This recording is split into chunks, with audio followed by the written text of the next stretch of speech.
Hello and welcome to the session on strategic management. In this session we will be talking about the resources, competencies and core competencies which are essential in an analysis to the internal environment. The objective of this session is to explain the concepts of core competencies and resources and apply them to hospitality, as well as explaining the relationship between the core competencies and the core activities. As a reminder, remember this model from ENDS 2010. We are now at the internal analysis section here in green. Evans in 2015 mentioned that strategy is about making you thinking ahead for the key issues. He also said that to be able to do that, you have to look at the frameworks, tools and techniques. Today we're going to look at one of them. Before we go any further, we're going to look at resources, competencies, core competencies, and look at competitive advantage. What is competitive advantage and what makes a competitive advantage? First of all, to have competitive advantage, you need to apply your competencies in a superior manner. That means apply them really well. This we could call skills. You also have to use your sources intelligently and in a superior manner. These resources could be considered the assets. By combining these two, you create value for the customers. You sustain this advantage and sustain its relationship to the physical environment. Sustainability of a firm is achieved when it resists the erosion from competitive behavior. This comes from Porter 1985, page 20. It cannot be copied, substituted, or eroded by rival actions. You must be wondering now, what is competence and what is capability? In all industries, some organizations are more successful than others, regardless of whether the average profitability for the sector is high or low. The superior performance conceivable possess something special that competitors do not have access to that allows them to outperform their rivals. Look at what Evans says a competence is. Without this, a company cannot survive. Think of the competences that are necessary for an outbound tour operator.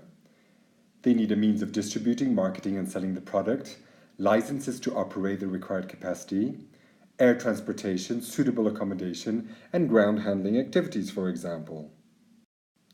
Now look at what a core competency means.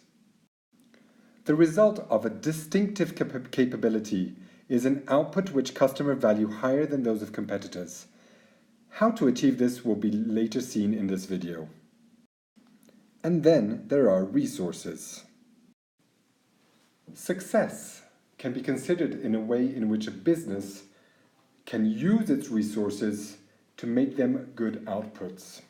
We will look at the different types of resources in class. Can you think of any of these resources? So, combining these all, we get competitive advantage. Remember, competitive advantage is essentially when a business is able to return higher profits than its competitors. Higher profits means that they can commit more of their profit to reinvestment to maintain a strategic lead over its competitors. When this lead is sustainable for a long period of time, then a sustainable competitive advantage has been achieved. It can, however, be lost very quickly.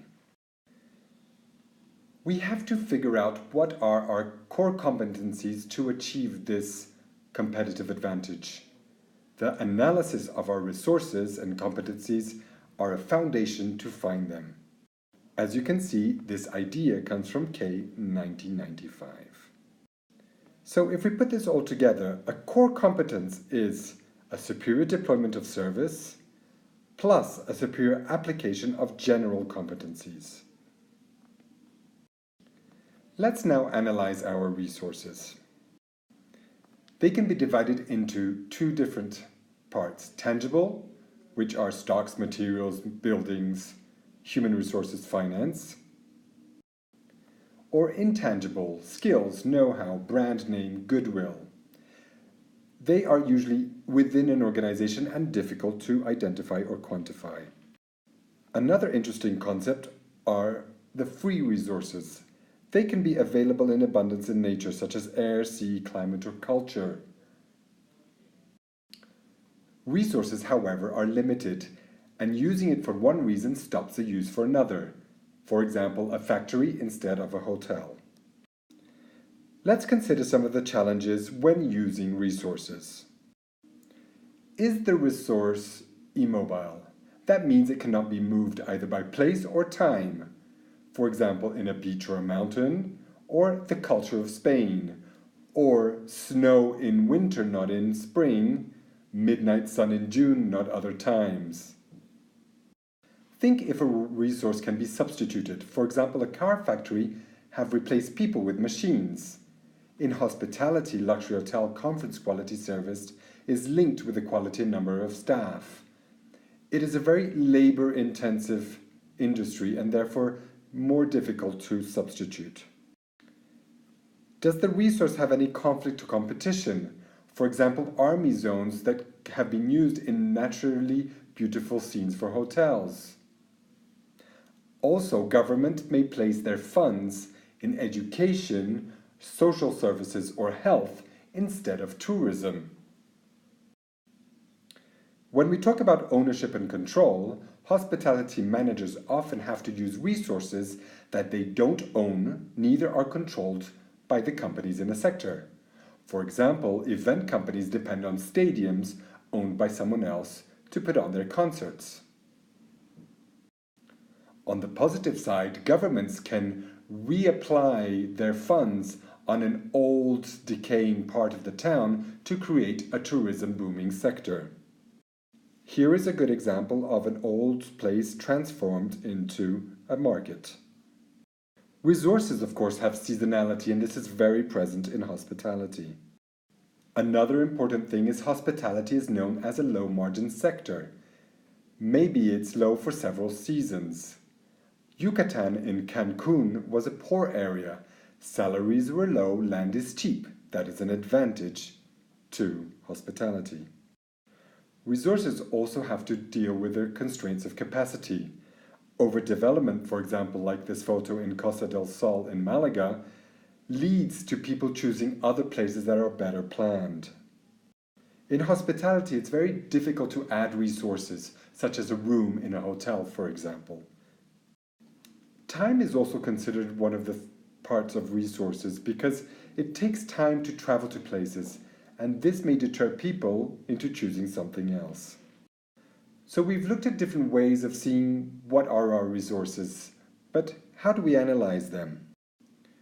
We can analyze them by category. This we will see in detail in class.